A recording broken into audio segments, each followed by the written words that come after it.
नमस्कार दोस्तों, हम जानेंगे पास्ट लाइफ रिग्रेशन और रेकी के बारे में, आकाशिक के बारे में कि कैसे ये हमारे जीवन में हेल्प पहुँचाती है हमें। सपोज़ अगर कोई आपके घर में या आपके अगल-बगल कोई प्रेग्नेंट लेडी है, आजकल क्योंकि जल्दी शादियाँ नहीं होती हैं, शादियों में लेट होता है और अगर शादी जल्दी भी है तो उसके उनके घर में अगर कोई आनुवांशिक प्रॉब्लम है, जैसे वहाँ पर बच्चे हैंडीकैप्ड किसी न किसी के हुए हैं, मतलब वो आनुवांशिक जो होती है हेरिटेज जो होती है उसमें हेरिटेज जो होता है इसमें जो फ्रीक्वेंसी बनी होती है कि किसी न किसी जनरेशन में वो हर जनरेशन में कोई ना कोई होता है हैंडीकैप्ड या दिमाग से लूज़, माइंड से लूज़। तो फिर आप सँभल जाइए, क्योंकि आपकी भले ही कम एज में अगर भी शादी हो गई है तो भी आपके चांसेस हैं कि अगर आपके 1-2 बच्चे हो रहे हैं तो उसमें कोई ना कोई बच्चा ऐसा निकल सकता है या आपके घर में किसी के पास भी निकल सकता है, क्योंकि दोस्तों ऐसे बच्चों को सँभालना आसान नहीं होता, बहुत ही ज़्यादा मुश्किल होता है ऐसे बच्चों को सँभालना। तो दोस्तों, ऐसे बच्चों को सँभालने के लिए हमें रेकी की ज़रूरत पड़ती है, आकाशिक रेडी यानी हीलिंग की भी ज़रूरत पड़ती है।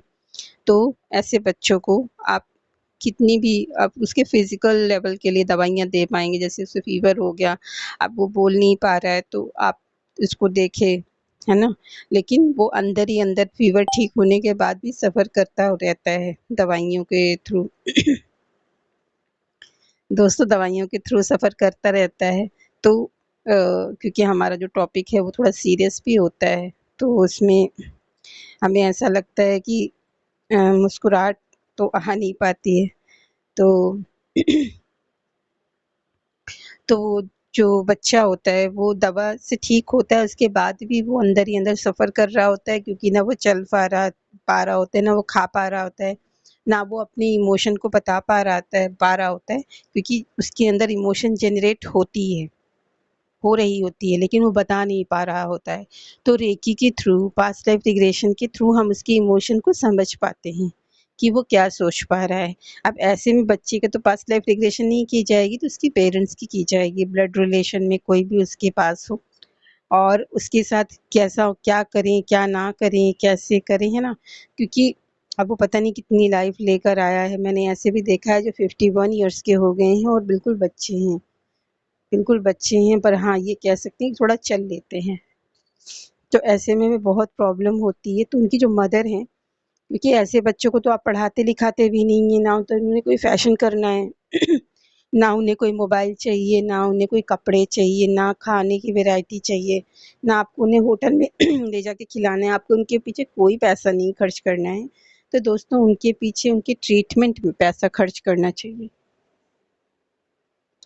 उनके ट्रीटमेंट में पैसा खर्च करना चाहिए, जैसे आप मेडिसिन कराते हैं, साथ में आप रेकी भी कराएँ उस बच्चे की, चाहे बेटी हो, चाहे बेटा हो, ताकि वो रिलैक्स फ़ील करे।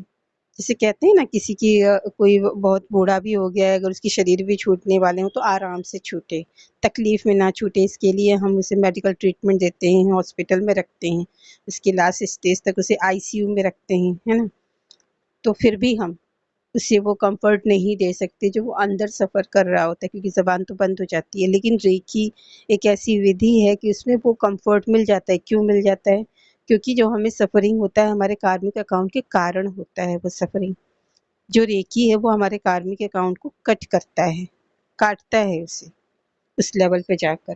और जब कार्मिक अकाउंट हमारा जब लाइट होगा, हल्का होगा, तो हमारे जो जीवन है वो रिलैक्स होने लगता है, रिश्ते बनने लगते हैं, जॉब नहीं मिल रही तो मिल जाती है, जॉब करने में मन नहीं लग रहा है तो मन लगने लगता है।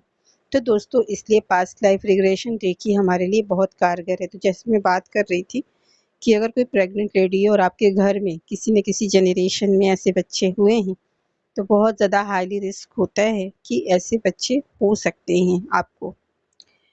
तो ऐसे में आप गर्भावस्था के दौरान ही रेकी कराइए या पास्ट लाइफ रिग्रेशन कराइए, रेकी कराइए, ताकि वो बच्चा माइंड से सही हो जाए, जो जहाँ भी उसकी डिसबैलेंस क्रिएट हो रही है।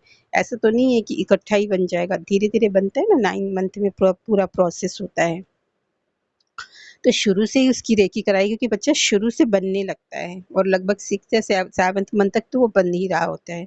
उसके बाद का तो जो 2 मंथ बचता है उसमें तो उसकी बॉडी को ऐसे बनाया जाता है, उस अंदर जो प्रोसेस होता है कि वो बाहर निकल के सर्वाइव कर पाए। नहीं तो आप देखे होंगे कि 7 मंथ में भी अगर बच्चा बाहर आता है तो उसे शीशे के अंदर रखते हैं, और शीशे के अंदर रखते हैं। तो दोस्तों इस तरीके से हम कर सकते हैं। नमस्कार दोस्तों।